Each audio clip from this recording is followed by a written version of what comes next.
Marcos 12, 41, fala a respeito de uma mulher, uma viúva, a viúva que ofertou tudo o que ela tinha. Diz assim a palavra do Senhor: sentado diante da caixa de ofertas, Jesus observa como o povo lançava ali o dinheiro. Ora, muitos ricos depositavam grandes quantias.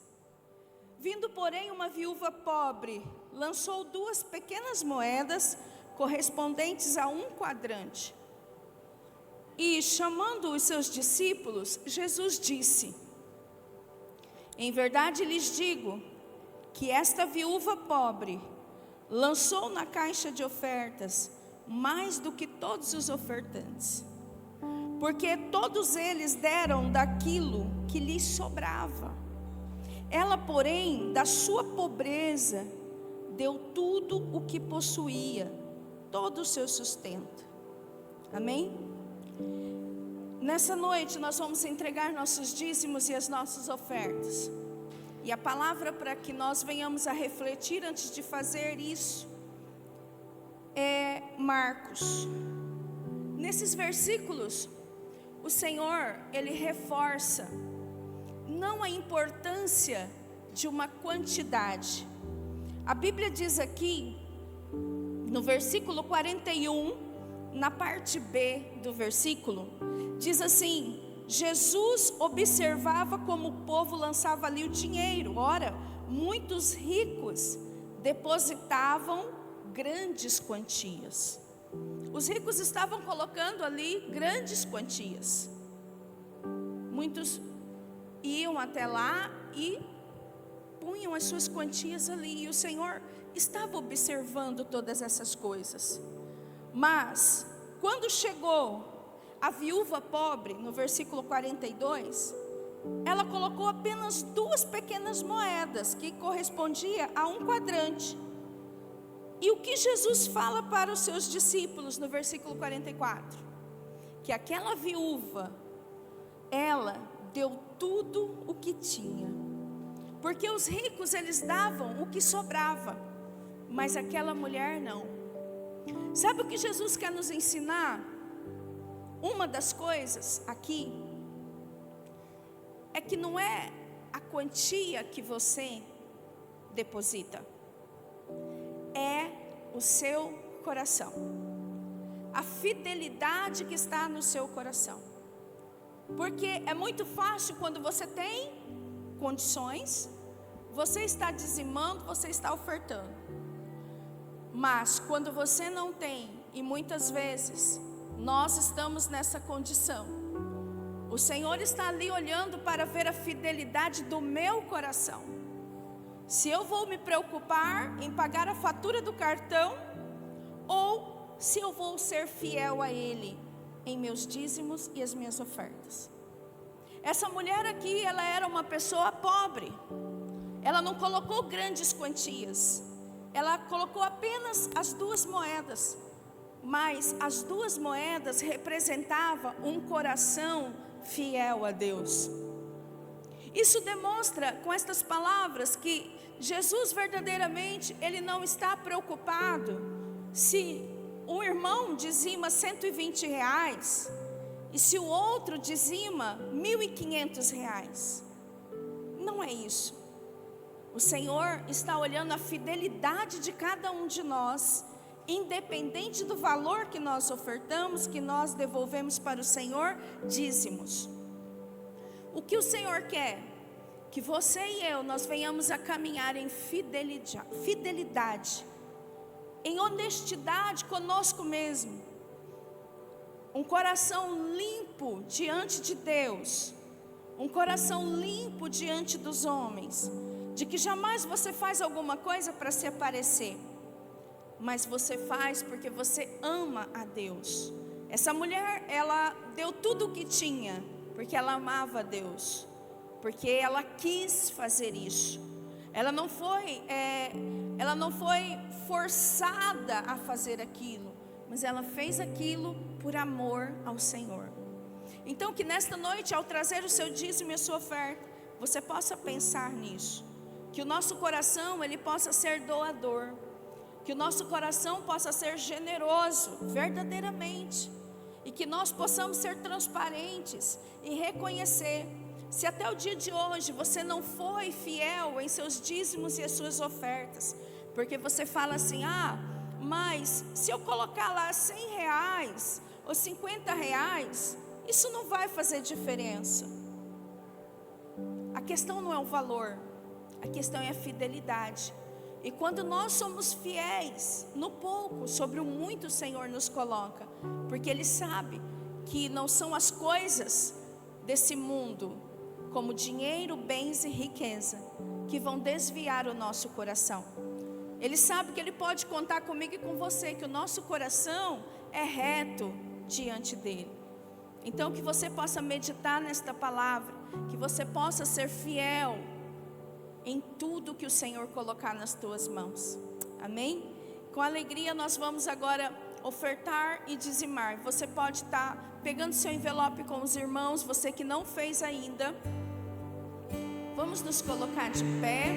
Aqui no canto a gente tem uma máquina de cartão, caso você precise. Aqui na tela nós temos o QR Code para dízimos e ofertas. Você pode estar fazendo isso com alegria no seu coração. Entrego meu viver por amor a ti, meu rei. Meus sonhos rendo a ti e meus direitos dou. Orgulho vou trocar pela vida do Senhor.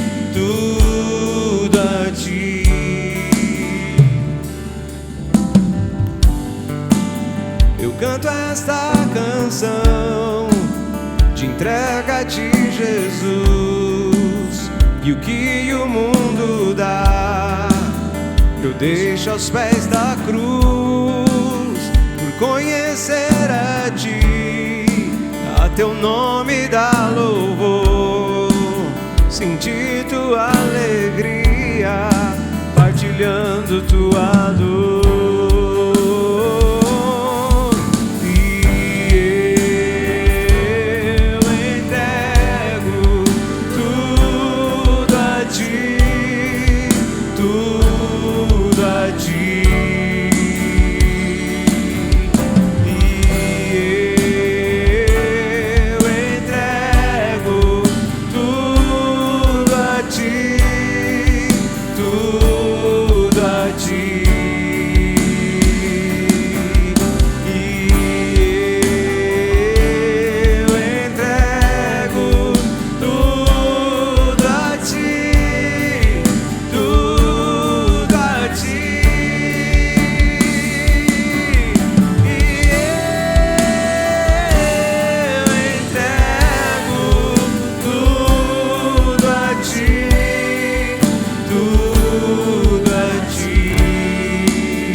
Possa prosperar as nossas vidas, que venhamos ter sempre em abundância, e o Senhor, segundo a sua riqueza em glória, há de suprir em Cristo Jesus cada uma das nossas necessidades, em nome de Jesus, amém, amém. Aplaude o Senhor, glória a Deus. Você pode se assentar. Eu quero que você coloca para mim, Yuri, o vídeo do Réveillon.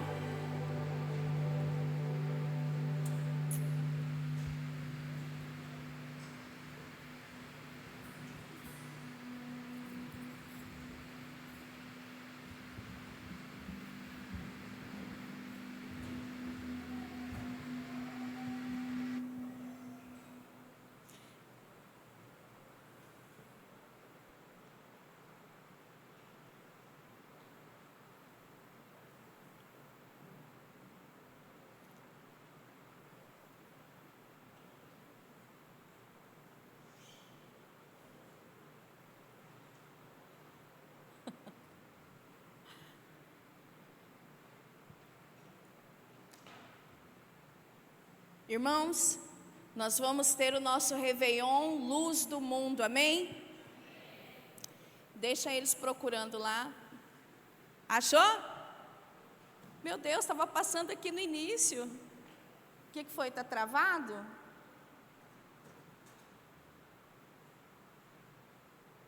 O vídeo com a música? Acabou? Oh, aleluia!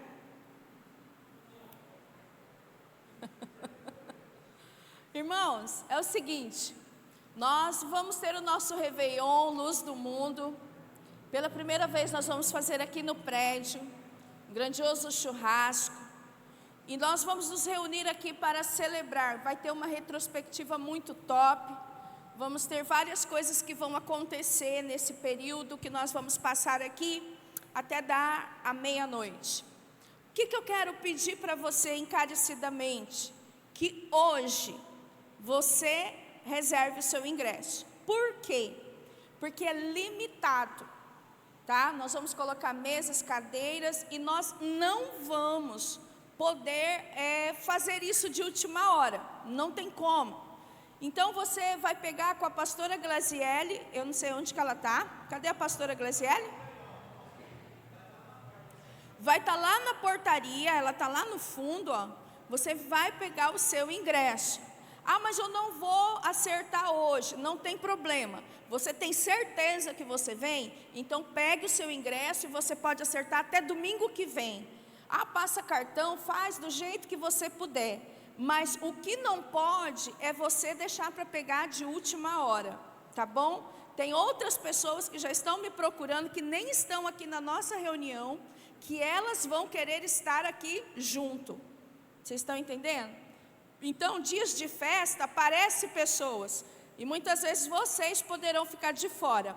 E daí não adianta, daí você vir e falar assim, ah, mas eu não tem como, porque onde é que nós vamos arrumar as coisas para vocês? Pra vocês terem ideia, a gente já pegou o nosso hoje, né? Os pastores vão pegar os ingressos deles, então vocês peguem os seus. Espero que vocês já tenham conversado com o pai, com mãe, com vó, com tio, com tia, todo mundo que você vai trazer, né? Você já precisa reservar o ingresso dessas pessoas, amém? Glória a Deus. Então faça isso, porque senão nós podemos não poder atender você. Glória a Deus. Você tem que ver se o seu pessoal quer vir lá, né?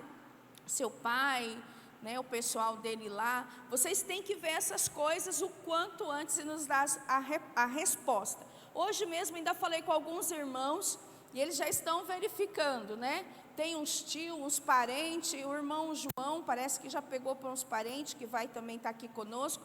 Ou seja, nós podemos correr o risco de não ter para todos, se você que é membro, participante aqui, você não pegar o seu e reservar. Amém? Glória a Deus. Todos entendidos, né? Sobre o valor, nós havíamos conversado com os ministros no domingo passado a respeito do valor. Para fazer um Réveillon com churrasco e sobremesa e refrigerante, e nós fôssemos cobrar o valor que nós estamos cobrando, não teria como. E o que a gente optou? Ou nós cobraríamos mais caro para ter todas estas coisas, ou nós iríamos cobrar R$85 dos adultos e R$40 das crianças, com a doação de refrigerante. E o que aconteceu? Nós já temos essas doações, tem mais pessoas que me procuraram, já estão doando refrigerantes também. Então você que pode doar, você vai estar doando refrigerante para esse dia, para que os que têm menos condição possam participar também. Amém? Porque senão nós iríamos colocar lá R$140, R$150 e as pessoas poderiam não ter condições de participar. Então essa foi uma decisão que nós tomamos para que possa facilitar, para que todos possam vir. E se você pode ofertar um refrigerante, traga domingo que vem. Você pode ofertar um fardo, traga domingo que vem. 3, traga domingo que vem. Por que domingo que vem? Porque no domingo que vem nós vamos juntar e já precisamos ver quantos refrigerantes nós temos e se vamos precisar comprar mais refrigerantes para que possa atender o número de pessoas. Amém? Então eu vou estar mandando mensagem nos grupos. De repente você está aqui, está nos visitando e quer participar do Réveillon. Como eu faço? Conversa com a pastora Glaze, reserva seu ingresso. Você quer doar o refrigerante? Traga o refrigerante. Amém? Glória a Deus. Obrigada. Deus abençoe a todos.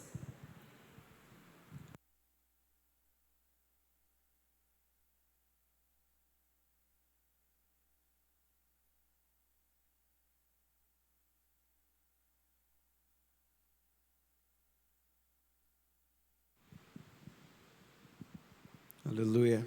Meus irmãos, graças e paz mais uma vez. Amém. Vamos meditar.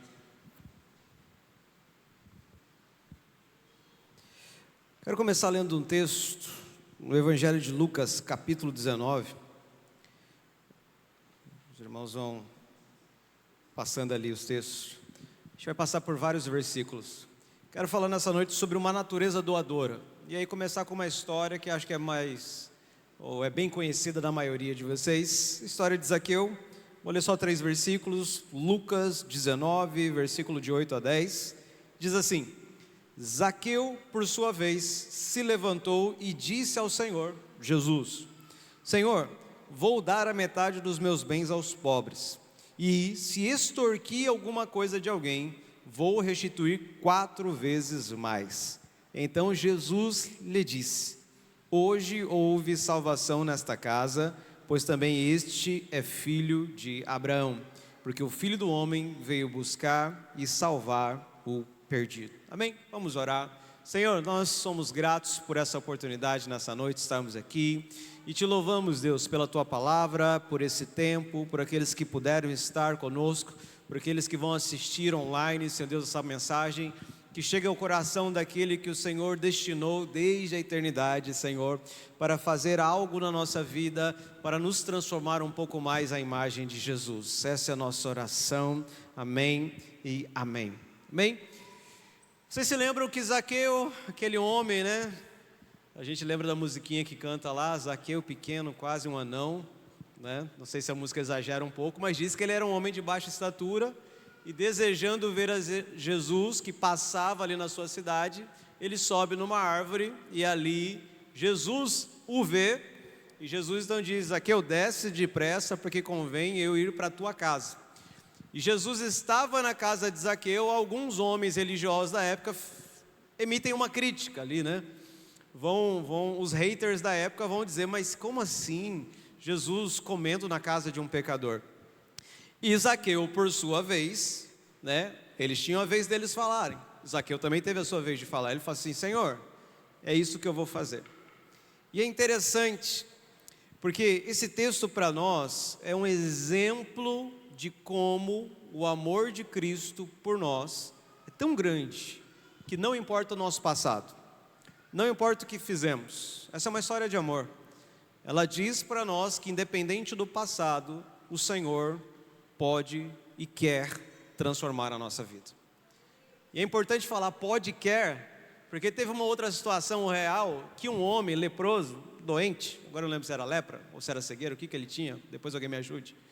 Ele fala assim: Senhor, eu sei que o Senhor pode, mas o Senhor quer me curar? Ele tinha uma dúvida sobre a vontade de Jesus. Ele falou assim: não, eu quero, então seja curado. E Zaqueu foi um homem não curado fisicamente, mas curado na sua natureza. Lembre-se que nós vamos falar sobre isso, natureza. Zaqueu foi transformado na sua natureza naquele momento, naquele jantar, subir numa árvore, descer de uma árvore, preparar um banquete. A natureza de Zaqueu foi transformada. Como resultado da transformação, existe ali uma ação, que é essa ação que Zaqueu diz que vai fazer. Fala: Senhor, o que eu tenho, vamos colocar aqui que a riqueza de Zaqueu fosse estimada em 20 milhões. 10 milhões eu vou doar. E sobre aquele que eu extorqui, que eu tirei indevidamente, eu vou dar 4 vezes mais do que eu tirei dele. Porque ele era um homem que trabalhava com essa parte de impostos, então é fácil saber que, né, ele deveria ter cometido algumas irregularidades na sua época. Isso não é novo, né? Não é de agora em que pessoas com poderes ali de fiscalização cometem irregularidades. E Zaqueu era um desses casos. E na época dele era bem pior, porque você tinha uma ideia de escravidão, de domínio, era pior do que, né? Ou sei lá, se na nossa época é pior. Enfim, mas eram os romanos sobre os judeus, ele se, entre aspas, vendeu para o lado romano e acabava extorquindo o dinheiro dos seus concidadãos ali, da sua pátria. Mas ele diz: Senhor, eu vou dar metade de imediato, e sobre aquele que eu extorqui, eu vou restituir 4 vezes mais o que ele tiver. Zaqueu estava comprando a sua salvação? Não. E esse é o outro ponto. O primeiro ponto é uma história de amor que diz que Jesus não olha para o seu passado, ele quer olhar para você, uma pessoa transformada a partir do presente.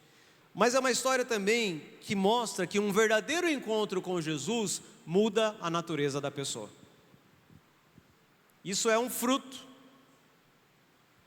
O cara que gostava muito do dinheiro, que fazia de tudo para ter mais, extorquia, de repente ele se torna uma pessoa que doa, que é generoso, que transborda em doação. A natureza dele foi transformada, e isso é o resultado da conversão. Toda conversão leva a uma transformação que deve ter alguma ação visível, um resultado visível, uma resposta. E essa é uma pergunta que a gente deve fazer para nós mesmos. Fala: Senhor, a minha conversão me levou a qual transformação? O que foi mudado em mim? O que alterou na minha vida desde que eu te entreguei a minha vida? O que inverteu às vezes, né, essa virada, essa guinada de 180 graus? Na vida de Zaqueu foi muito radical isso, e foi rápido. Nem todo mundo tem uma virada tão rápida assim, não tem problema, mas existe uma transformação, porque uma natureza nova se instala em você. Todo aquele que aceitou Jesus como seu Senhor e Salvador, uma nova natureza nasce, porque você nasceu de novo, não da carne, nem do sangue, mas do Espírito e da Palavra. Então você tem que manifestar uma nova natureza, isso é obrigatório. Isso é procedimento padrão. Em quanto tempo, em qual intensidade, diverge um pouco, mas obrigatoriamente você tem que manifestar uma nova natureza. E áreas da sua vida, elas vão realmente se inverter, às vezes, numa conversão de 180 graus. Porque converter é isso, né?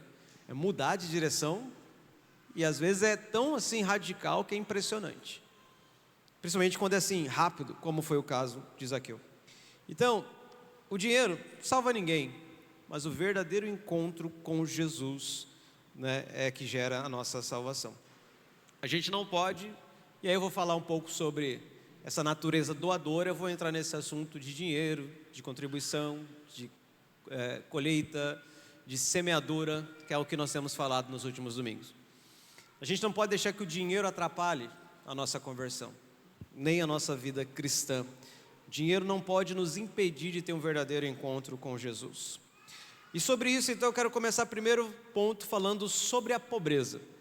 A gente precisa, talvez, falar um pouco mais sobre isso de uma maneira rápida, mas para que fique algo claro. A pobreza em si, existem extremos radicais sobre questão de pobreza. Ah não, a pobreza é uma maldição. Se a pobreza é uma maldição, todo pobre é maldito. Isso não vai muito de acordo com o que está na palavra de Deus. Mas, às vezes, na nossa dinâmica de pregação, a gente pode citar um negócio assim. Então, né, considere. Mas, de outro lado, também a gente já teve outro extremo que era assim: não, a pobreza, só os pobres herdam o reino, então você não pode ter dinheiro. Também vai para um outro extremo que também não tem realidade nenhuma na Bíblia. Então, pegam um versículo, descontextualizam ele e vai dizer: não, tem que ser pobre para herdar o reino de Deus. Se tiver dinheiro, não entra. E aí, isso, dependendo do país, inclusive, essas ideias sobre dinheiro, elas são bastante diferentes dentro das igrejas. De maneira geral, na história, os protestantes, do qual nós temos uma participação, né, como evangélicos. No Brasil a gente fala sobre evangélico. Protestante é da época do Bispo João, era adolescente, aí falava os protestantes, né, quando era uma igreja evangélica. Agora eu nem sei se chama a gente de igreja evangélica, do que mais que chama a gente. Mas enfim, o protestantismo lá, muitos anos atrás, séculos atrás, ele nasce na Europa e na verdade ele toma impulso porque os protestantes ou os evangélicos gostam de trabalhar, ou pelo menos, né, a maioria ali estava dedicada ao trabalho, serviam muito bem como funcionários ou até patrões, porque a Bíblia disse para fazer isso, sim ou não? Sim. E eles então administravam bem suas finanças, e eles eram os melhores nisso. Então, o capitalismo e o protestantismo basicamente se juntaram. Resultado, um dos resultados mais assim visíveis, Estados Unidos da América. Um país com base protestante e capitalista. Então, se desenvolveu muito bem nesse meio. Alguns anos atrás, um outro tipo de evangelho vem sendo pregado, e é um outro evangelho, porque só adotou o nome, mas que quer ir para um lado mais... É uma teologia da missão integral, que quer dizer que o capitalismo está errado, e por isso que é um outro evangelho, porque na verdade é só uma visão política, econômica, contra uma outra, mas que abraçou o evangelho, com alguns contextos históricos, como aqueles que nos mosteiros antigos se excluíram da sociedade, se desligaram de todo o bem material, usaram só uma roupa pelo resto da sua vida, dizendo que aquilo era o que alcançava o céu. Então eles pegaram essa base, né, de alguns exemplos históricos, para dizer que é assim que deveria ser vivido o evangelho, e é um evangelho que não é um evangelho no final das contas, e querem então transformar isso como se fosse uma realidade. E aí alguns países, principalmente os latinos, abraçam muito parte dessa teologia, porque ela também entra dentro da que nós chamamos de teologia da libertação, mas não é libertação só de demônios, tá? A gente fala de libertação de demônios, não, mas é libertação da opressão capitalista, na verdade é isso, no final das contas. E aí mistura tudo isso junto, vira uma bagunça, porque estão introduzindo uma ideia político-econômica junto com o tal do evangelho, e vai virar uma confusão danada. Resultado dessa confusão é o seguinte: no norte da América, as pessoas olham para os ricos e admiram, são exemplos. No sul para baixo, a gente olha para o patrão, ele é uma pessoa má, ele é um explorador, ele é o que tira, ele é o que sangra todo mundo, e a gente não gosta de rico. América do Sul, Central, na maior parte do tempo não gosta de gente rica. Você só gosta do rico na seguinte situação: se ele contar uma história bem triste de que ele era pobre, aí você gosta. E você gosta sim, estou falando na maioria, né, das pessoas. Ah, eu vim de uma família pobre, mas aí eu estudei, aí comecei a vender água na praia, aí eu fui fazendo aquilo, aí comprei uma carrocinha, aí eu comprei um quiosque, aí eu abri uma distribuidora, aí a gente gosta dessa história, sabe, da pobreza que o cara vai crescendo e vira rico, aí vira um rico que a gente gosta. Mas o outro, o herdeiro, o tipo herdeiro, a gente não gosta do herdeiro. E é legal porque tem uns herdeiros que são muito bacanas. Teve um dia uma pessoa foi entrevistar uma moça, ela falou assim: moça, o que você fez para conquistar esse carro? Um carrão. Ela falou assim: nada, foi meu pai. Ela falou assim: eu sou uma herdeira. Na boa, assim, ela falou: eu sou uma herdeira. Aí ela continua falando assim: mas o meu pai, ele trabalhou muito duro, e eu valorizo muito o que o meu pai fez por mim. Ah, tem uns herdeiros que são bastante conscientes, né? Não sai por aí vivendo a vida adoidado também. Então, mas de maneira geral, aquela moça, ela provavelmente é bastante odiada pela maioria da população, porque vai dizer: não, se você, né, não merece, você não trabalhou, você não merece, então o seu pai roubou de alguém, que o seu avô roubou de mais alguém, e todo mundo que é rico na maior parte do tempo, há um pensamento de que alguém roubou, e por isso ele é rico. Não dá para pensar que a pessoa foi ou se tornou rica porque ela desenvolveu algo, porque ela construiu algo, porque ela fez algo. Se você pegar até mesmo um pobre, que tem aquela história triste, sofrida, mas que consegue ir e tal, mas você não souber a história dele, só souber que no momento ele mora ali, num desses florais nossos aqui, né? Tem um carrinho ali de uns 700 mil, né? Um dos que ele tem na garagem, você já fala: no seu coração já tem uma certa gastura com essa pessoa. Fala: nossa, não gosto muito não. Isso aí deve ser patrão, né? Mas a primeira oportunidade que o pobre tem de ser patrão, muitas vezes, o que geralmente ele usa para fazer? Falar, agora que eu mando, vou aproveitar. Esse é o maior problema que a gente tem. A gente acha que naquela posição a gente deve então aproveitar que agora é minha chance, né? Agora eu que mando nesse negócio, agora eu que vou fazer isso aqui. Ou então, quando a gente vê o patrão, fala, não, o patrão ganha muito dinheiro nas minhas custas, né? Me paga um salário, não sei o quê, blá, blá, blá, blá, blá. Aí você vira o patrão. Primeira coisa que você tem que descobrir é que você tem que pagar um contador. Primeiro susto que você já toma, fala, rapaz, é mensal? É mensal, que você tem que pagar o contador. Para quê? Para ele te mandar o tanto de imposto que você tem que pagar. Aí se você é crente de verdade e vai pagar o imposto certo, e emitir a nota cheia, você vai descobrir.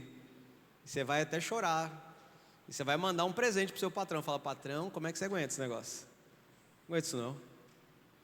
Porque se você não deixar ali de 20% a 30% de imposto mensal do que você faz na sua empresa, tem alguma coisa errada. Ou você não está fazendo certo, ou seu contador não está fazendo certo. Você deixou ali, só que o produto que você vende, você não ganha 100% em cima. Você ganha uma porcentagem. E por aí vai, queridos. Vamos entrar em economia. Mas pensa o seguinte, então muitas vezes nós temos problema com riqueza.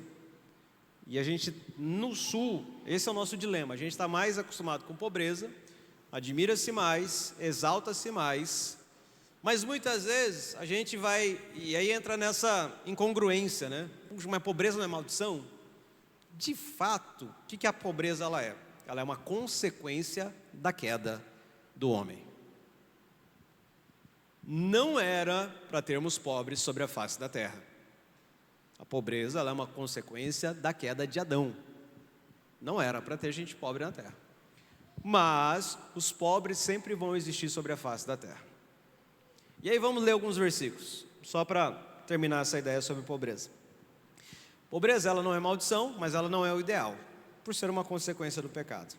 Mas Provérbios 22, versículo 2 diz o seguinte: o rico e o pobre têm algo em comum. O Senhor fez tanto um como o outro. Então o Senhor fez os pobres. Não tem nada de errado então com respeito a isso. Não era o ideal. Mas o pobre tem um propósito de existir. Ele precisa viver a vida inteira como pobre? Não. Necessariamente não. Mas existe um motivo de haver pobres sobre a face da terra. Um, por causa da queda. O outro, porque até nisso o Senhor trabalha. Até nisso o Senhor trabalha. Acho que no decorrer você vai entender. Provérbios 28, 6. Melhor é o pobre que anda na sua integridade do que o perverso nos seus caminhos, ainda que seja rico. De fato, eu não posso chamar um pobre de amaldiçoado só porque ele é pobre, se muitas vezes ele é melhor, porque ele é íntegro, do que um rico que é perverso. Então não está exatamente na quantidade de bens que a pessoa tem, o estado da maldição dela ou da bênção dela. Então, o pobre ou rico não define bênção ou maldição. Ser pobre não quer dizer que ele é abençoado ou amaldiçoado, nem ser rico é abençoado ou amaldiçoado. Tanto faz, pode ser as duas coisas. Um pobre pode ser tanto abençoado ou amaldiçoado. Um rico pode ser tanto abençoado como também amaldiçoado. Então isso não limita, então isso deixa a gente um pouco em aberto. Mas como eu disse, pobreza não é o ideal. Deuteronômio 15, versículo 3, 4 e 5 diz assim: do estranho vocês podem exigir o pagamento da dívida, mas o que tiverem emprestado aos seus compatriotas vocês devem dar por quitado, para que não haja pobre no meio de vocês. Porque o Senhor, o Deus de vocês, os abençoará ricamente na terra que lhes dá por herança, para que vocês tomem posse dela. Se apenas ouvirem atentamente a voz do Senhor seu Deus, cumprindo todos estes mandamentos que hoje lhes ordeno. Quando o Senhor estava enviando o povo para entrar em Canaã, Ele começou a dar uma série de leis, de mandamentos, de ordenanças, e Ele começa a dizer para eles como eles gostariam que eles tratassem sobre a área financeira. Então Ele diz: se vocês vão emprestar dinheiro, se é para um estrangeiro, se é para uma pessoa que não é um outro israelita, vocês até podem ser como banqueiros, cobrem juros. Se é para o irmão seu, nem cobre que ele te pague de volta. Se ele é pobre, para que ele não se empobreça mais ainda. Então, na verdade, Deus está falando assim, ó, se você emprestar, dê. Para quê? Para que não haja pobres, para que aquele pessoa pobre que precisou, ele seja satisfeito na sua necessidade. E Deus mesmo diz, eu vou abençoar vocês, porque eu vou abençoar ricamente a terra que vocês estão indo. Então o que vocês vão precisar de produção, vai ter. Quando vocês orarem por chuva, vai ter. Se vocês quiserem que o seu gado, ele se multiplique, vai se multiplicar, se vocês obedecerem a minha voz. Havia uma condição aqui. Mas Deus não queria que houvesse pobres no meio da sua nação. Isso traz para nós, não vou dizer que é uma promessa, mas eu estou dizendo para você olhar para o coração de Deus. O coração de Deus não quer a pobreza, mas Ele vai utilizar dela para muitas bênçãos na vida de várias pessoas. A pobreza de alguns vai ser justamente o teste da vida de outros. Nem é simplesmente para testar a vida daquele que está em pobreza, mas é para testar a vida daquele que está tendo recurso. É para proporcionar para aquele que tem um recurso a mais a sua transformação ou a sua resposta à natureza que ele recebeu de Jesus. Se não houvesse pobres nos dias de Zaqueu, Zaqueu poderia dar metade do bem deles para os pobres? Não. Teria que haver pobres para que ele pudesse mostrar a sua natureza, a sua nova natureza em ação.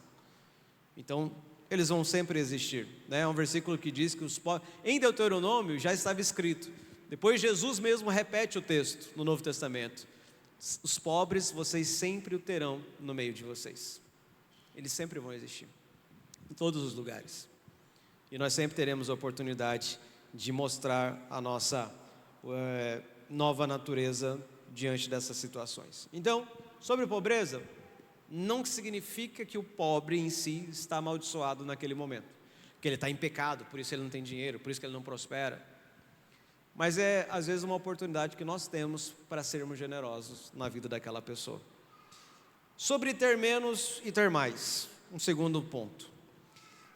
Quando nós escolhemos ter menos do que poderíamos, imagine que você escolha ter uma casa menor, um apartamento menor, um carro mais barato, um carro mais simples, para que sobre mais dinheiro para você ser uma pessoa que semeia mais.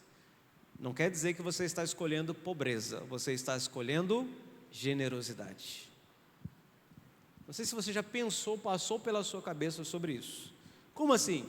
Imagine que você vai comprar um carro novo. Esse dezembro agora, né, oportunidade, está ali e tal, e você decide comprar um carro que a parcela fica R$500 mais barato do que aquele que você poderia, só porque você decidiu deixar esses R$500 para você ofertar quando for necessário. Você já pensou em comprar um carro pensando assim? Já pensou em comprar uma casa, trocar uma casa, programar uma viagem, fazer qualquer coisa, pensando assim, falar, não, eu vou comprar um degrau a menos, porque eu quero deixar uma parte para que eu sempre tenha como ofertar. Isso é uma mudança, às vezes, de mentalidade muito grande, que alguns ainda não experimentaram, mas diz também que toda vez que você ouve uma palavra, você já não é mais inocente. Então, a partir de hoje, se você me ouviu, você não é mais inocente. Se você passar na sua cabeça e falar, rapaz, eu vou encarar essa parcela, vai me gastar tudo, e você vai lembrar, mas não vai sobrar para oferta. Você vai lembrar dessa pregação nessa noite de domingo, chovendo. Falar, lembrei da pregação, melhor não sufocar a parcela, vou comprar um carro mais barato. Vou ter que comprar uma geladeira menor, vou ter que comprar uma TV menor, para sobrar pelo menos, né? Qualquer valor. Os valores os financeiros ali, tanto faz. São só exemplos. Mas você precisa saber. Estava até falando sobre isso. O preço ele é bastante importante. Preço e valor são coisas diferentes. Então preço, tudo tem preço e é bastante importante você saber preço. Porque você sabe o quanto falta ou o quanto sobra se você sabe o preço. A parcela é 550, da TV 60 polegadas. Se eu comprar uma de 50 polegadas, a parcela sai por 480. Quantos eu economizei por mês?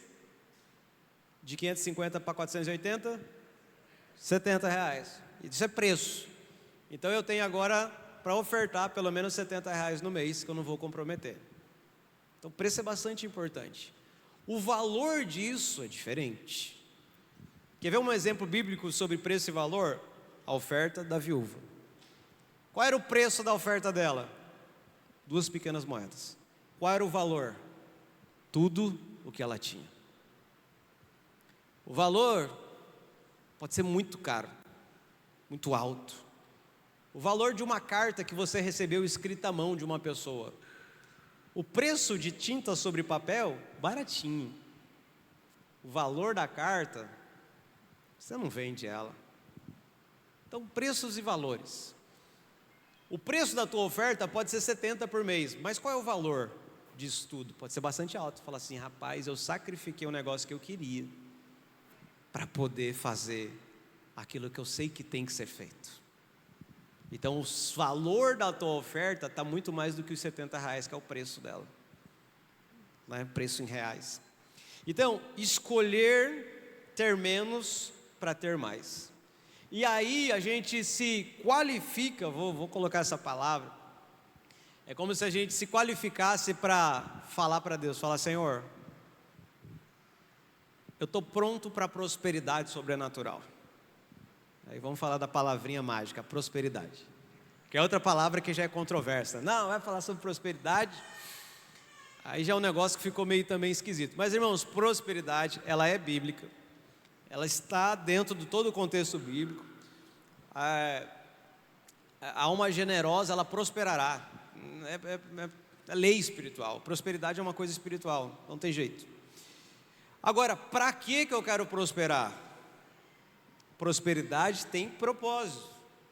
Os 2 principais propósitos da prosperidade. Primeiro, amparar os pobres. Aqui a ordem. Segundo, o desenvolvimento do evangelho ou do reino de Deus na terra.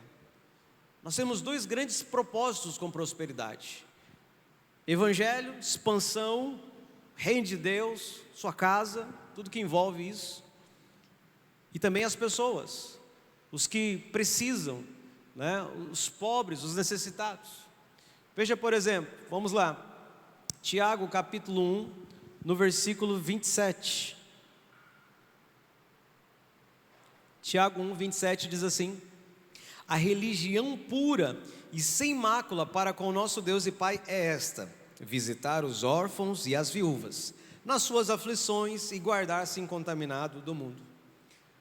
Então ele termina falando sobre santidade, mas quando ele vai falar de religião pura, ele coloca um ponto muito importante, que tem a ver justamente com socorrer, sobre semear, sobre ser generoso, sobre pegar do que é seu para colocar na vida daqueles que não têm, ou têm muito pouco, órfãos e viúvas. Isso é religião. Outra palavra que às vezes também a gente fica meio assim, né? Puxa, falar de religião, irmão, religião. Abraça essa palavra, tem que ver com a palavra religião. Nós temos uma religião. Só porque deturparam a religião, não quer dizer que ela não exista da maneira correta. Ela existe da maneira correta. A gente às vezes aqui gosta de dar uma separada, falar de religião, a verdadeira, e religiosidade, que é a aparência. Então a religião seria aquilo que é puro, como diz aqui, e sem mácula. Já a religiosidade seria somente aquela aparência. Sabe um texto? Jesus um dia ele sai da cidade, ele olha para uma figueira, e ela não tinha frutos, ela só tinha flores. Ele fala, mas está errado? Tinha que ter fruto, já que ela está com aparência de fruto. Só aparência? Só aparência não serve. Aí ele manda secar. Isso seria religiosidade. Tem a aparência das coisas, mas não tem verdadeiramente o fruto. Religião tem fruto. A religião pura e sem mácula, a verdadeira, é atender órfãos e viúvas. Por que órfãos e viúvas? Porque na época e no contexto deles, órfãos e viúvas, querido, ficava à mercê de quase nada. Porque as famílias já não tinham muito como sustentar essas pessoas. Não tinha nenhuma política de governo que atendesse as pessoas. Era só mesmo as famílias. Não tinha um bolsa órfão, bolsa viúva. Não tinha um orfanato na época. Tanto é que onde o evangelho prospera na Europa, na Idade Média, uma das coisas principais eram orfanatos, porque sempre os órfãos ficavam jogados. Se perdeu os pais, querido, quer sobreviver? Vai trabalhar como escravo em algum lugar por comida e uma roupa por ano. Isso foi a história da humanidade por muitos séculos e em muitos lugares. Não tinha um parente que pudesse... Porque pensa bem, gente, hoje a gente tem um filho, 2, ou se você é tipo o pastor Bruno, aí você já tem 3 ou mais, né? Mas assim, os pais de multidões são poucos hoje em dia. Mas na época era normal, ter 3 filhos era pouco. A galera era 11, 12, estilo Jacó, né?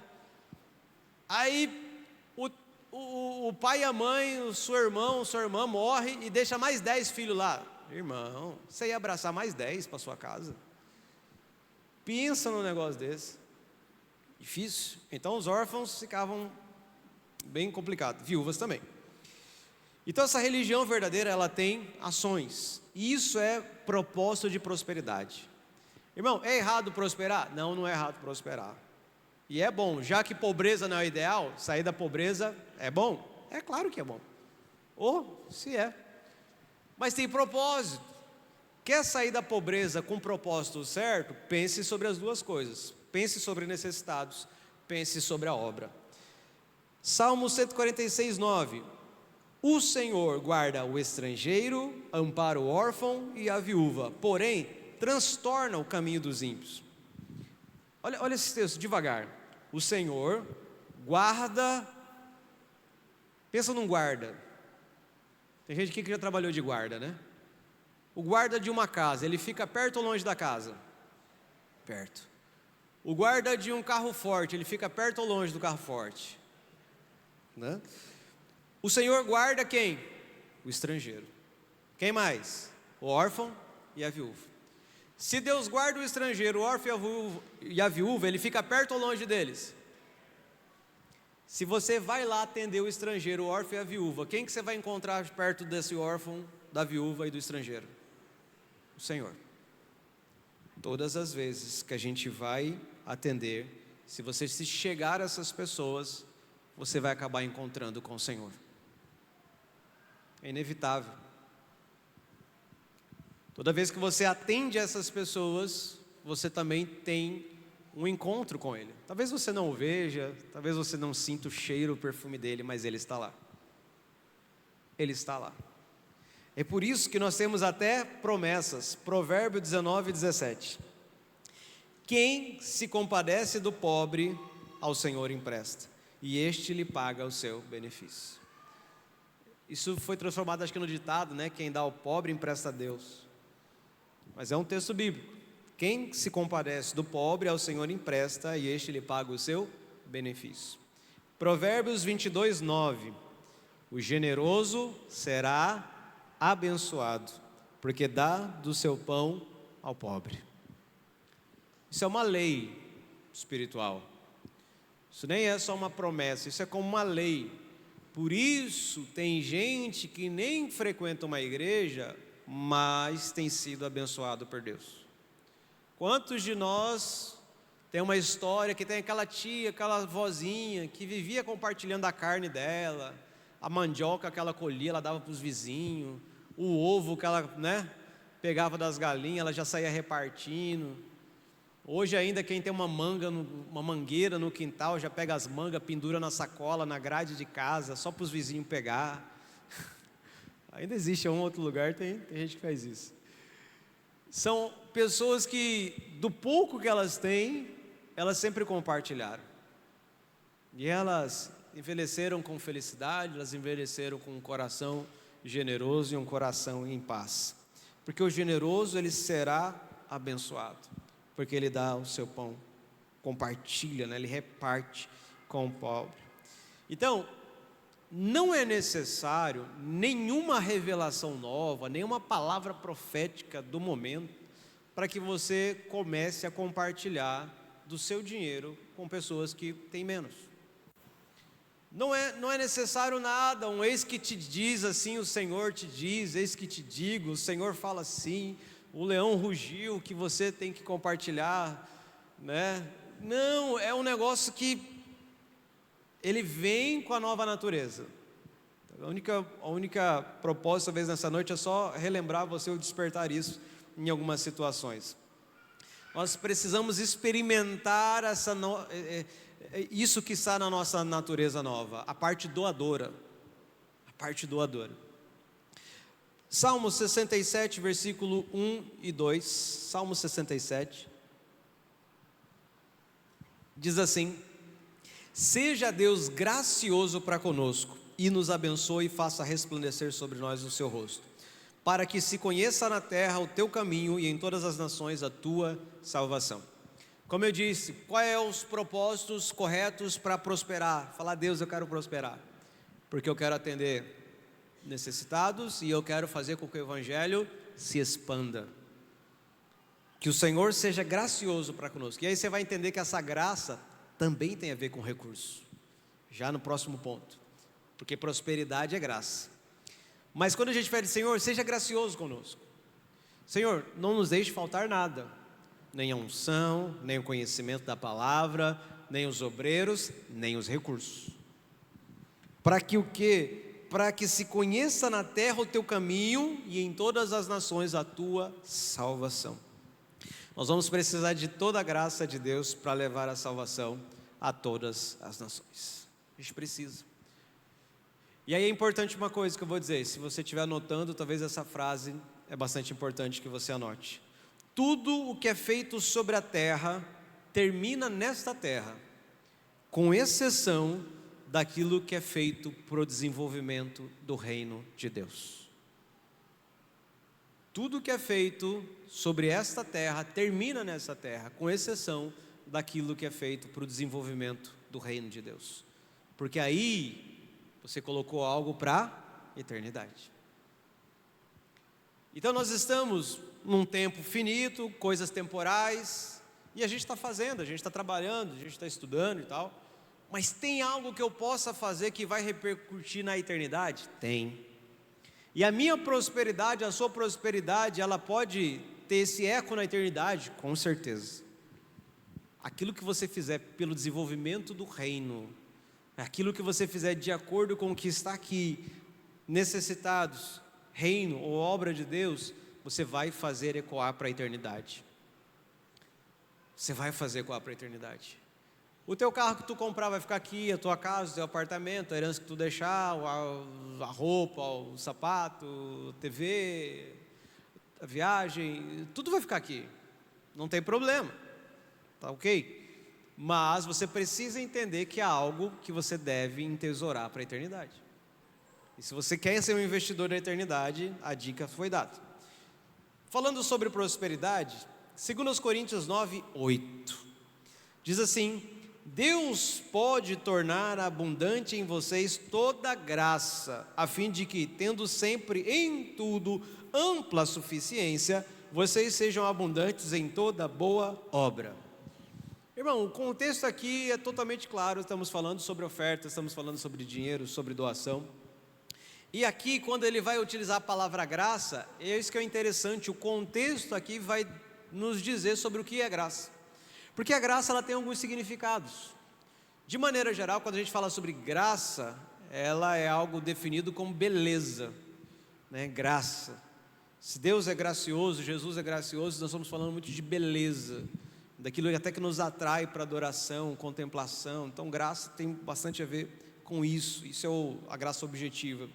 Mas existe uma expressão da graça. Quando você faz algo pela graça, ou como, né, Efésios, lá Paulo escrevendo aos Efésios diz assim: porque pela graça sois salvos. Ele está dizendo que por um ato livre e voluntário de Deus, vocês foram salvos. Fazer algo por meio da graça, ou graciosamente, também quer dizer que você teve total liberdade para fazer aquilo, sem coação, sem lei, sem que algo fosse obrigatório. Não, mas você fez porque quis fazer. Você fez com o seu coração, você fez livremente. Isso é uma expressão da graça. Mas nós temos também a resposta da graça.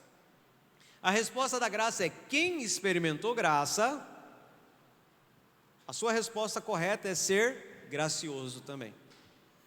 Aí nós estamos fazendo uma resposta. Quem experimentou graça, aprende a ser gracioso. Aprende também a fazer algo de livre e espontânea vontade.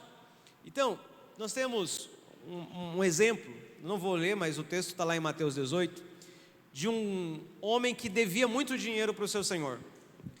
E aí o senhor falou, não, vamos prender esse cara porque ele não consegue me pagar. Mas aí o homem clama, fala, o senhor perdoa. Aí ele sai bonitão, livre, e encontra alguém que deve para ele, muito menos. Ele devia uns 2 milhões, aí o cara deve R$200 para ele, mas ele fala, cara, você tem que me pagar esses R$200, se você não me pagar esses R$200, eu vou te prender, você vai ver, o cara não tem como pagar R$200, e ele tinha sido perdoado 2 milhões, mas ele manda prender o cara de R$200, e o cara de R$200, que devia R$200, foi parar na cadeia. Só que no meio da bagunça toda alguém viu, e foi falar lá pro homem que tinha perdoado. Falou, rapaz, você não sabe o que aconteceu. O quê? Aquele cara que você perdoou 2 milhões, botou um outro na cadeia por causa de R$200. Não, sim, não, foi. Chama esse camarada aqui. Fala, rapaz, aí chega o cara e fala, rapaz, eu te perdoei 2 milhões. Imagina assim, sua casa, você ia perder sua casa. Você foi cobrar R$200 de um camarada. Como é que você me faz um negócio desse? Agora não, agora eu vou te cobrar mesmo, porque o papel continua comigo. E agora você que vai para a cadeia. Porque ele não aprendeu nada com o que ele tinha recebido. Ele não deu resposta à graça. Presta atenção. Ele não deu resposta que deveria por ter recebido graça. Se eu recebi graça, eu preciso aprender a ser gracioso.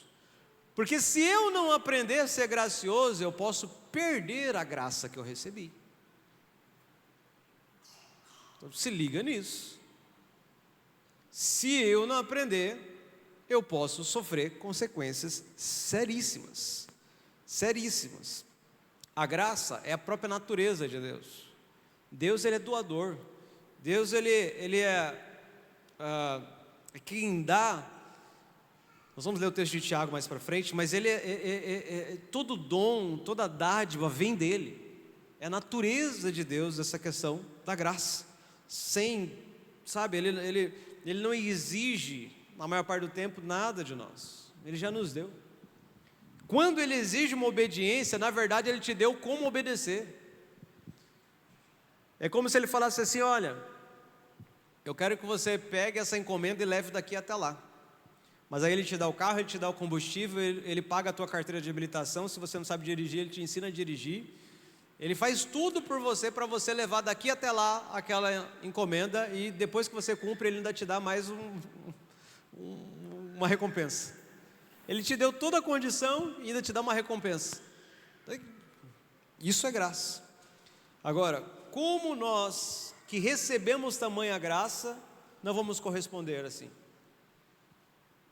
E qual é a nossa resposta à graça? Como nós expressamos graça? Sendo graciosos, contribuindo, semeando, colocando na vida das pessoas ou na obra de Deus aquilo que Ele nos deu.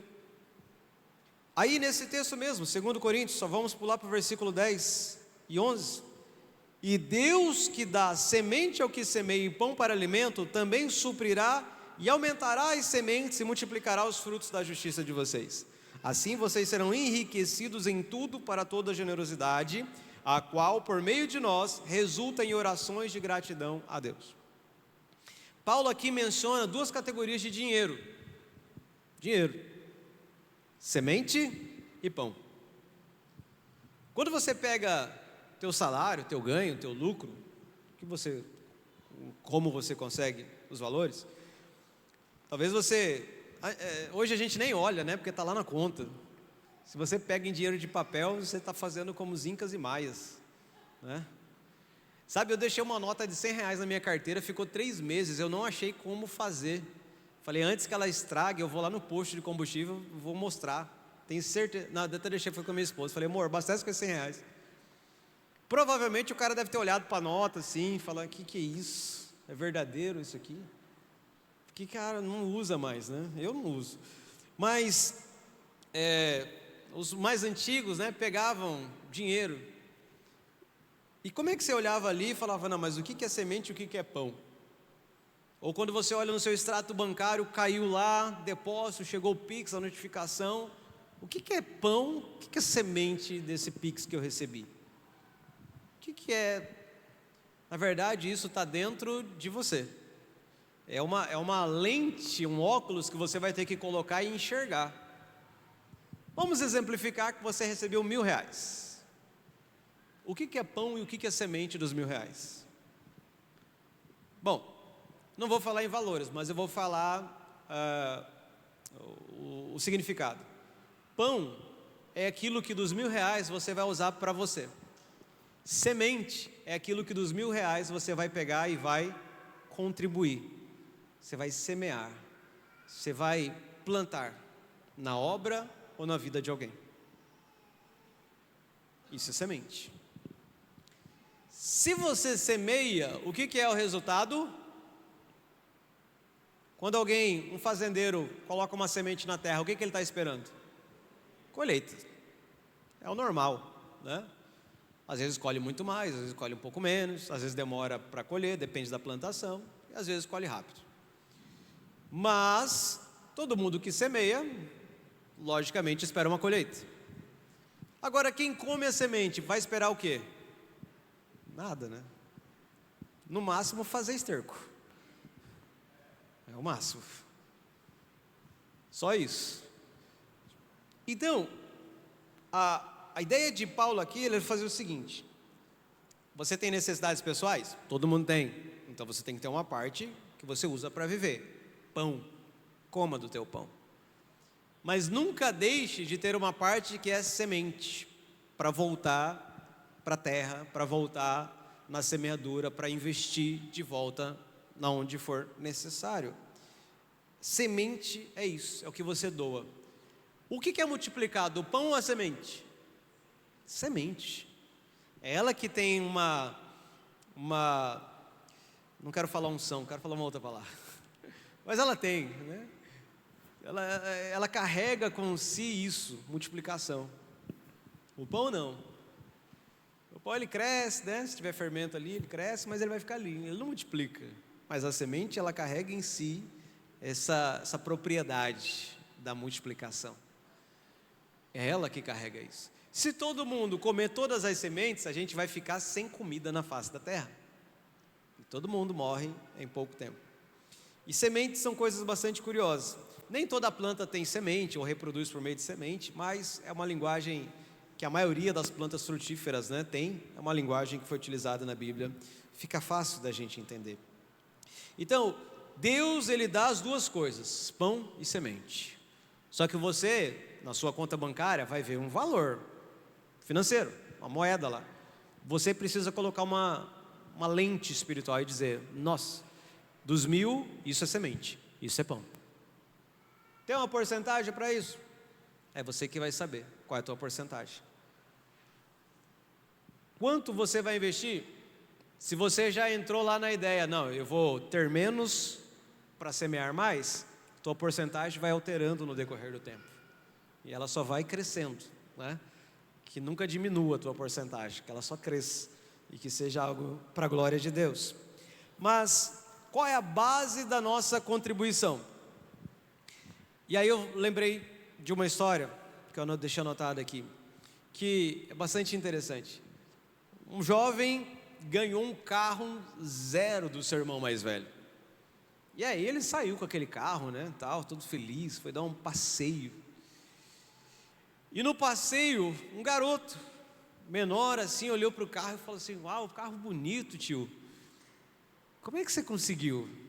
Aí ele falou assim: foi meu irmão mais velho que me deu. Sabe o que o garotinho respondeu? O que estava, né, olhando o carro? Assim, puxa, o que você acha que ele responde? O que normalmente a gente gostaria, né? De ter um irmão mais velho igual esse, né? Que desse um carro pra gente.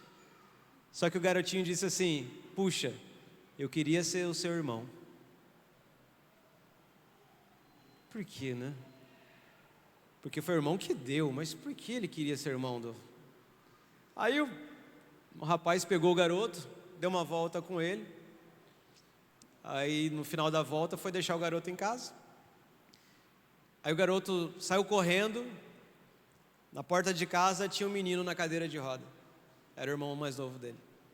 Aí ele falou assim: irmão, aquele ali, ó, o irmão mais velho dele deu um carro para ele. E um dia eu vou crescer e vou ser igual ao irmão dele. Eu vou dar um carro para você andar, sair daqui de casa e ver como é que é bonito a cidade, como eu te falei. Aí o menino que ganhou o carro falou: vem cá, entre os dois aqui, vamos dar uma volta. Vou mostrar para vocês. Sabe, geralmente a gente quer ser o irmão que ganha o carro. Essa mudança de mentalidade é muito forte, né? Eu quero ser o irmão que dá o carro. Eu quero ser aquele que proporciona essa alegria para outros. Então, se a gente achar o propósito, por quê? Porque eu tenho pessoas que precisam mais do que eu. Porque nunca vai deixar de haver pobres na terra, porque nunca vai deixar de haver pessoas que são necessitadas, porque nunca vai deixar de haver alguém que teve menos condição, teve menos oportunidades. Então que nós sejamos esse irmão mais velho, que é o que dá, que é o que é generoso. E a base da nossa contribuição é justamente a nova natureza que nós recebemos. Por que a nova? Porque a antiga, a nossa velha natureza, aquela que nós nascemos com ela só diz: contribua comigo, dê, para mim. A nossa antiga natureza, ela é assim. E é engraçado como ela vai se manifestando, né? Às vezes quando a criança é pequenininha, já viu aqueles testes, né? Criança coloca 2, só um recebe 2 bombons, o outro só recebe nada. Aí sempre a criancinha pega e dá para o outro. Mas à medida que as pessoas vão crescendo, esquece. Se der 2 bombons, um para cada um, alguém vai tentar tirar o bombom do outro. Alguém vai tentar tirar o bombom do outro. Fizeram uma pegadinha uma vez também, um desses experimentos, né? Fala assim: olha, o cara com dinheiro na mão fala assim: olha, deu um balão para cada um. Quem permanecer com o balão cheio ao final de 5 minutos aqui, vai levar tantos reais. O que você acha que as pessoas fizeram? Começaram a estourar o balão de todo mundo, né? Para resistar só um. Aí o cara termina a dinâmica, ninguém tem balão nenhum, claro.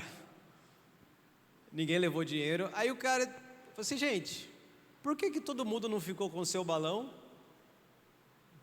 Ao invés de estourar o outro, só, né, segurava o seu, porque todo mundo ia ganhar dinheiro. Mas não, a primeira coisa na sua cabeça foi estourar o balão do vizinho. Como se eu falasse para você estourar o balão do vizinho. Não falei, eu falei só que quem ficar com o balão até o final, ganha. Ninguém mandou você estourar o balão do outro. A nossa natureza, ela é assim, a natureza caída. Alguns manifestam mais, outros manifestam menos.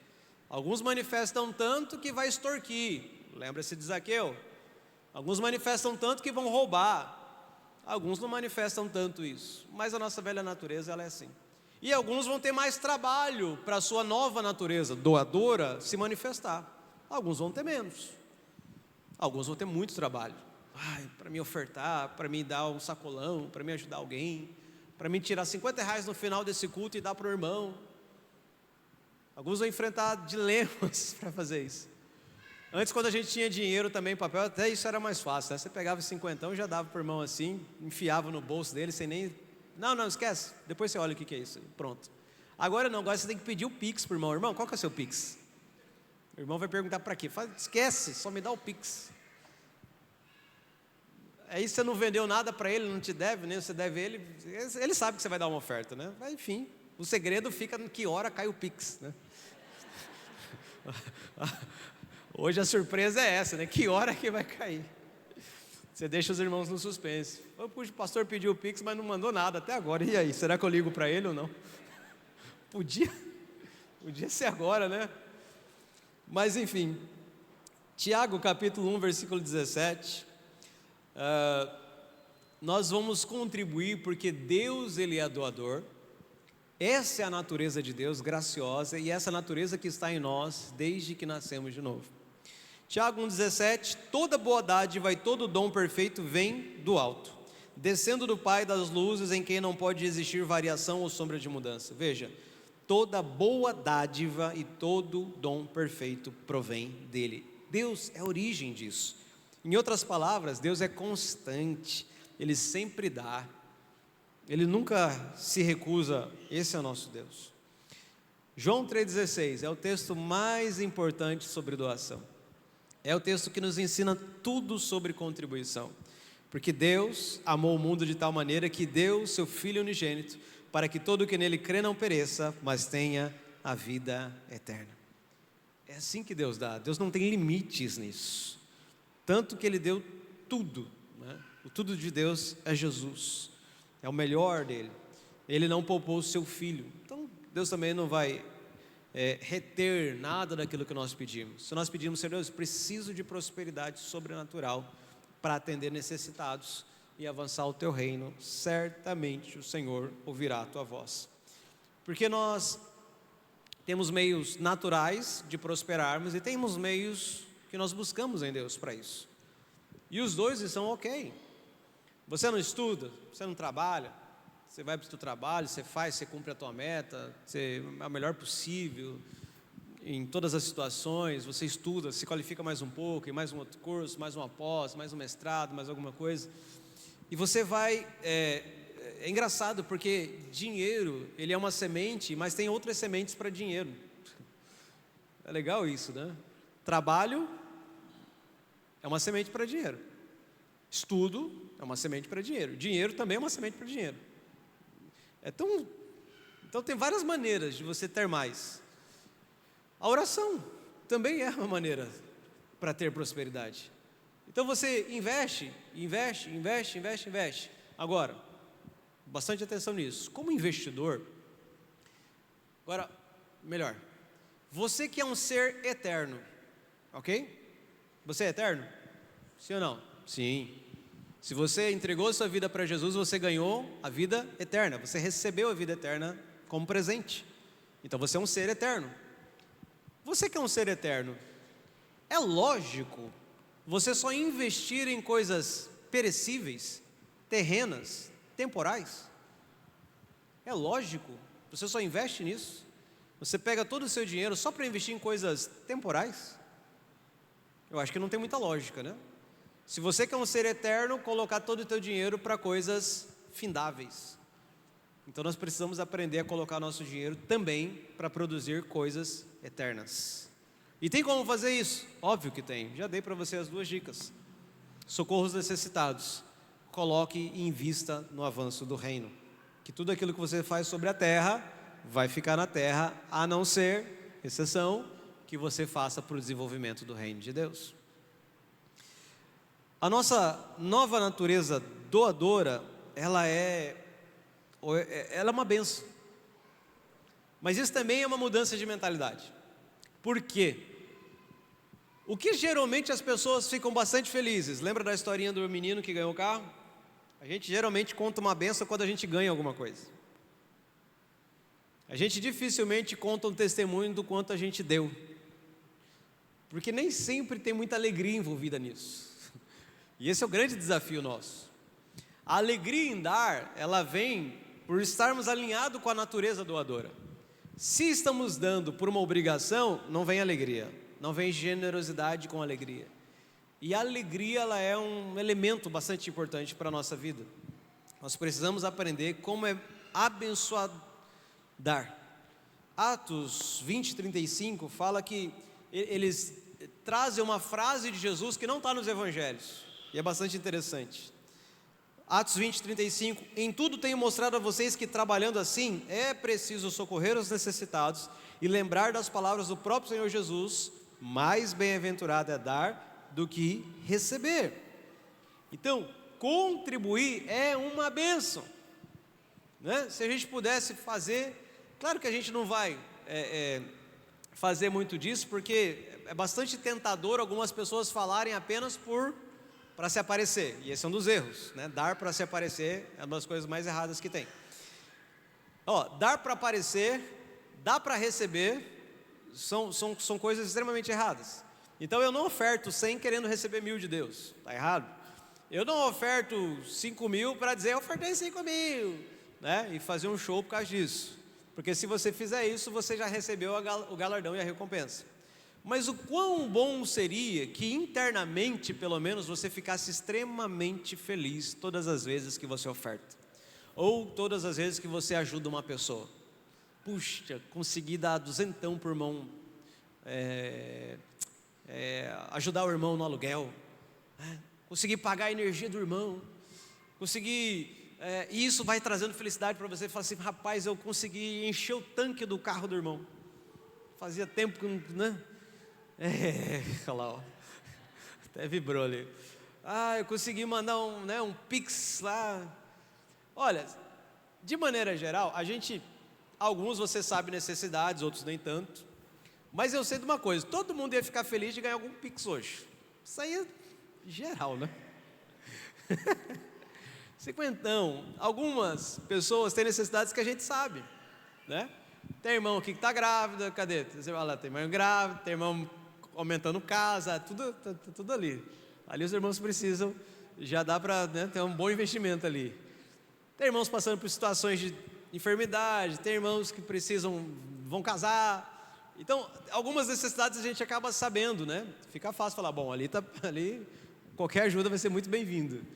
Mas acho que de maneira geral, todo mundo vai ficar feliz se alguém chegar nele e falar assim: irmão, qual que é o seu Pix? Fala aí para mim. Vou mandar um negócio para você. E caiu o negócio lá, já vai ficar feliz. Todo mundo vai ficar feliz. Mas, recebe, né, João? Mas sabe, a felicidade em dar precisa nos acompanhar nos nossos dias, no nosso dia a dia. A gente precisa nos alegrar no dar, não só quando a gente recebe algo de alguém.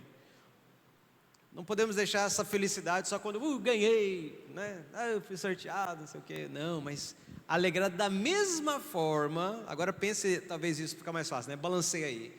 Será que eu tenho a mesma alegria quando eu oferto do que quando eu recebo uma oferta? Né? Será que é a mesma? Deveria ser mais. Aí é o ponto. Se você chegou no equilíbrio, já está legal. Mas o certo é mais, porque mais bem-aventurado é dar do que receber. É mais abençoado, é mais feliz, tem mais alegria. Pastor, não estou sentindo isso, não estou sentindo nada. Calma, está aí dentro de você. Às vezes está muito lá no fundo, muito escondido dentro de você, mas dentro da sua nova natureza está essa graça em ser generoso. Lá dentro, muitas vezes, cavuca, né? Você vai achar. Mas de verdade, você faz isso uma ou duas vezes, você vai começar a sentir felicidade. É que às vezes a pessoa que recebeu, ela fica sem jeito, ou você não viu o que aconteceu, mas você vai desenvolver uma felicidade independente da reação da outra pessoa. Às vezes você vai falar assim: puxa, será que eu tenho que ofertar só na vida do pobre ou daquele que também tem uma condição melhor? Tanto faz, de acordo com o que Deus colocar no seu coração. Mas você já sabe, para ofertar na vida do necessitado não precisa de revelação nenhuma. Agora, se Deus mandou você ofertar na vida do irmão que acabou de trocar de carro, irmão, obedece assim mesmo e oferta. Puxa, mas eu vou dar 50 para ele só, pastor. Vai dar. Irmão, Deus não está tratando o irmão que está recebendo 50. Às vezes está. Deus está tratando você, que Ele está mandando você ofertar na vida do outro. Então, do outro lado, se você recebe uma oferta, querido, não rejeita. Talvez Deus esteja tratando você, mas na maior parte do tempo Deus está tratando o irmão que está te ofertando na tua vida. Então, deixa o irmão ser tratado e você só recebe, né? E fica tudo certo. Então nós vamos viver uma natureza nova e doadora. A alegria da generosidade vai transbordar na nossa vida. E não é só material, para encerrar. Não vamos ficar só em dinheiro, obviamente. Generosidade não tem só a ver com dinheiro, tem a ver com você mesmo, a doação do seu tempo, a doação às vezes da sua atenção com alguém, de falar com alguém, de dar uma palavra para alguém, de escutar alguém, a doação, sabe, daquilo que você tem, da sua compaixão. Ao sermos generosos, às vezes com essas outras sementes que nós temos, nós estamos transbordando esperança para alguém. Uma esperança que talvez um Pix não vai dar, mas uma palavra vai dar esperança. Um consolo que um Pix não traz, mas é aquela presença sua, aquele aquele tempo que você teve com ela, é isso que ela precisava, é a sua semente. Então não é só sobre dinheiro e generosidade, você vai além disso. O seu encorajamento, né, o seu consolo, o seu fortalecimento que você pode levar para outras pessoas, fazem parte também da sua natureza doadora. Que a gente possa seguir o exemplo de Cristo, né, que deu a sua vida por nós, e praticarmos generosidade com bastante alegria. Para encerrar, Gálatas 5, versículo 24.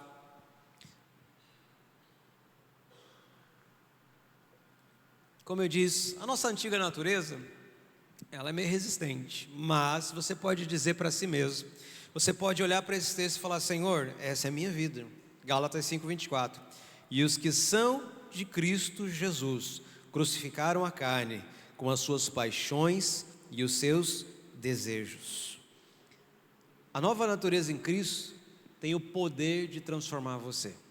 Se você está em Cristo, aquela antiga natureza que é só me dá, ela está crucificada. Amém? Lembra essa de Zaqueu? Nós começamos com ele, vamos encerrar com ele. Zaqueu, na hora que ele desceu daquela árvore, foi jantar com Jesus, o antigo homem dele foi para a cruz. Jesus ainda não tinha ido, né? Mas o homem antigo de Zaqueu foi. Naquela cruz, Zaqueu crucificou a sua carne com as suas paixões e seus desejos. Até o seu desejo por mais dinheiro foi crucificado. A sua paixão egoísta foi crucificada. Então, na hora que ele foi crucificado, ele estava, na verdade, liberto. Maravilhosa graça que nos libertou. Liberto, então Zaqueu pode fazer o quê? Senhor, é minha vez de falar. Eu vou dar metade do que eu tenho para os pobres. E se alguém aqui que eu extorqui está aqui, eu já vou devolver 4 vezes mais. Porque crucificou o seu velho homem, sua velha natureza, seus desejos, suas paixões, suas concupiscências, e agora Zaqueu estava livre para viver uma nova natureza. Você é livre para viver uma nova natureza? Se o seu velho homem está crucificado com Cristo Jesus, você é. Nós estamos aí na semana do Natal, né? Que comemora uma data, pelo menos para ficar marcado como o nascimento de Jesus, que é o maior presente que Deus deu para a humanidade, que é a maior doação que já houve, né? E como nós não vamos ter essa resposta, né, se nós temos um Deus tão incrível, tão doador, que fez tudo por nós? Esse deve ser o nosso coração transformado, para que a semente que Ele vai dar para você, né, você vai colocar os seus óculos, suas lentes espirituais e vai olhar assim: puxa, Deus me deu bastante semente. Você não vai ficar olhando assim: nossa, Deus me deu bastante pão. Não, você vai falar: Deus me deu bastante semente. Você me erra muito dessa vez, sabe? Você vai olhar para valores de forma diferente. Amém? Vamos colocar em pé, hein? Onde você está. Queria que você fechasse seus olhos por um instante. Vamos buscar a Deus, vamos orar. Você, talvez nessa noite, você entrou aqui, não sei, talvez tenhamos alguém no nosso meio que ainda não entregou a sua vida para Jesus, que ainda não o recebeu como Senhor e Salvador da sua vida. Mas se nessa noite você ouviu falar sobre a maior doação que já existiu, que foi Deus dando o seu Filho unigênito, Jesus, para morrer na cruz. Deus deu Jesus para que Ele morresse pelos nossos pecados, pelo meu, pelo seu, para que nós pudéssemos ter a chance da salvação e a vida eterna. Essa é a generosidade de Deus. Se você quer experimentar essa generosidade de Deus nessa noite, colocar a tua vida nas mãos dEle, recebendo Jesus como teu Senhor e Salvador, levante uma das suas mãos onde você estiver. Nós só queremos orar por você e abençoar a sua vida aí onde você estiver. Se alguém entre nós, ou até se houver alguém assistindo e quiser se manifestar no chat, você também pode mandar um texto para nós. Nós vamos falar com você, nós vamos orar por você, depois nós vamos ligar para você aí, se você está assistindo pela internet. Mas alguém em nosso meio gostaria nessa noite de entregar a sua vida para Jesus, recebê-lo como seu Senhor e Salvador nessa noite? Nós vamos orar por você. Amém? Quero então orar. Feche os seus olhos. pelo seu coração doador, pela sua natureza generosa que você tem.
Querido, você pode aplaudir ao Senhor Jesus.